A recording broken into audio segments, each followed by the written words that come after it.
Welcome back, everyone. I have missed you. I hope that y'all had a great holiday and happy Thanksgiving. I know that at this time it can be it's a loving atmosphere, but it also can be a trigger point being in close proximity with our families, with our loved ones. It can be a trying time. So I hope that everyone had a blessed and happy Thanksgiving. We're getting ready to go into Christmas, so we're going to be around them again.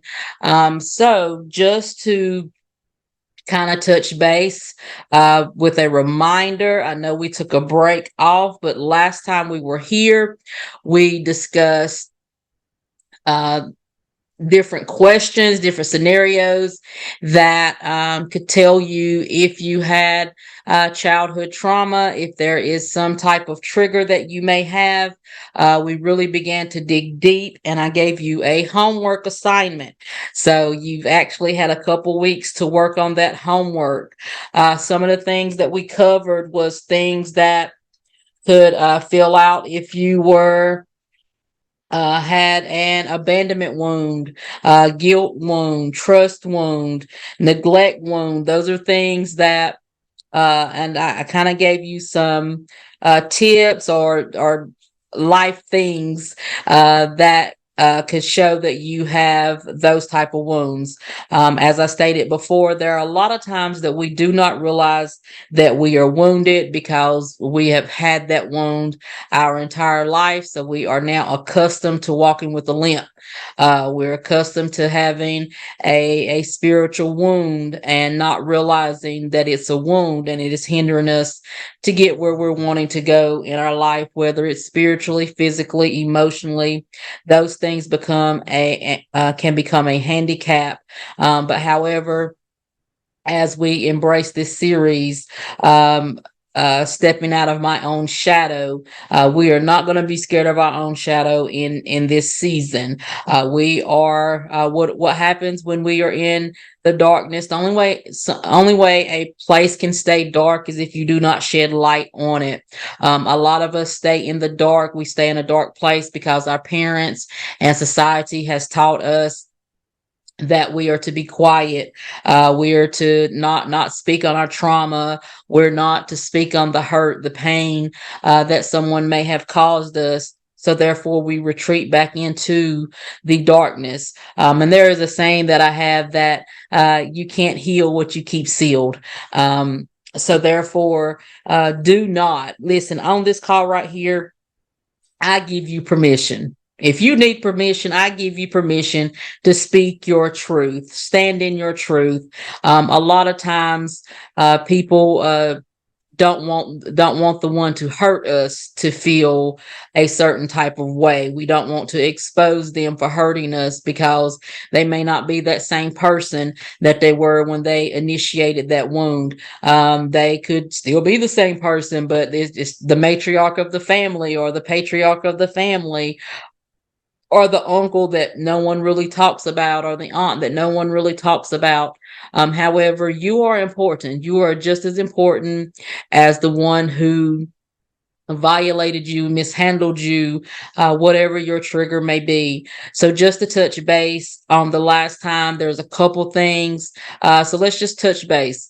And especially if you're new. So if you're new, then this may be new to you. And this may be new to you. And I do apologize for my phone ringing. An abandonment wound could be something as simple as you feel left out all the time. You fear being left. You could be codependent. You hate being alone. Those are things that trigger an abandonment wound. In addition, you also attract unemotional, unavailable people. They're just not available to you emotionally. Guilt wound. What are some of the things that I said? You could possibly have a guilt wound. You feel sorry. You feel bad about boundaries. You feel sorry or bad about speaking on your pain. You don't like to ask for things. You use guilt to manipulate people. Um, what's another one? You're afraid to set boundaries. Um, you attract people who make you feel guilty. Those are things that are a guilt wound. What is a trust wound? Trust wound, a couple examples: you're afraid to be hurt. Therefore, you've got this big wall around your heart where you don't want to let people in because you are so afraid of being hurt. You don't trust yourselves. You keep picking the wrong person. You keep allowing the wrong people in. So therefore, now you've built up a distrust for yourself. Uh, you look for ways not to trust people. You don't feel safe. No matter where you're at, you're always on the lookout. You're always looking over your shoulder. No, I'm not talking about paranoid schizophrenia neither. I'm just talking about you just don't trust. You don't trust the environment. You don't trust where you're at in life. You just don't trust. Normally you attract people who make you feel unsafe. Hmm. Are those some of your symptoms that says you may have a trust wound? And then, as I shared with y'all on the last time, neglect wound. I am still processing. I am doing my work processing. How do you know if you have a neglect wound? You struggle to let things go, have low self worth, get mad easy. We're quick to say we have anger issues, but do you have a neglect wound? Do you struggle to say no?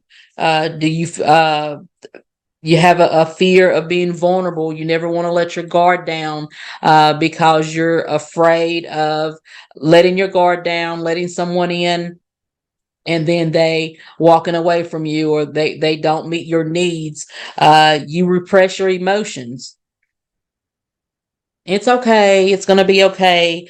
Things. Those are signs that you may be having a neglect wound. Do you normally attract people who don't appreciate you, who don't see you? A lot of times that is neglect. Where we're presently here, we're physically here, but still yet you feel unseen.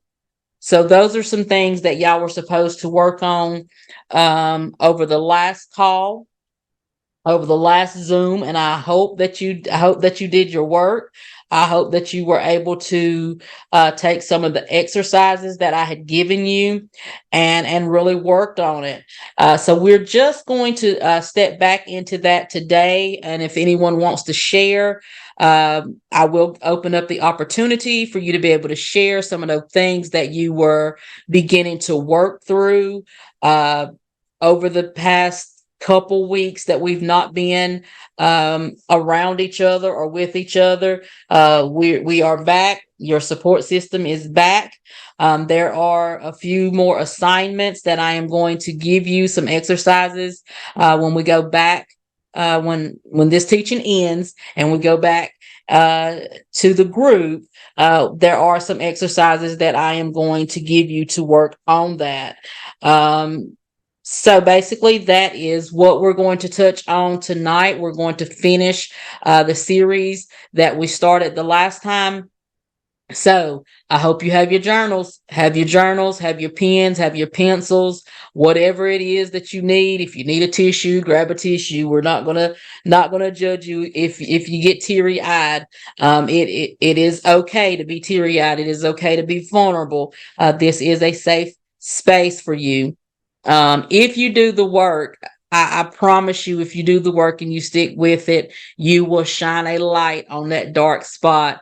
And the right people who are supposed to be in your life, they will accept you for the good, the bad, the ugly, and the indifferent. So you have to embrace yourself. I challenge you to take on that task of loving yourself, loving all of you, the good and the bad. It's all you, and we're going to do the work to get to it. So I hope everyone has their pens and pencils ready. So I'm getting ready to end this, and I will see you back in the group. Thank you.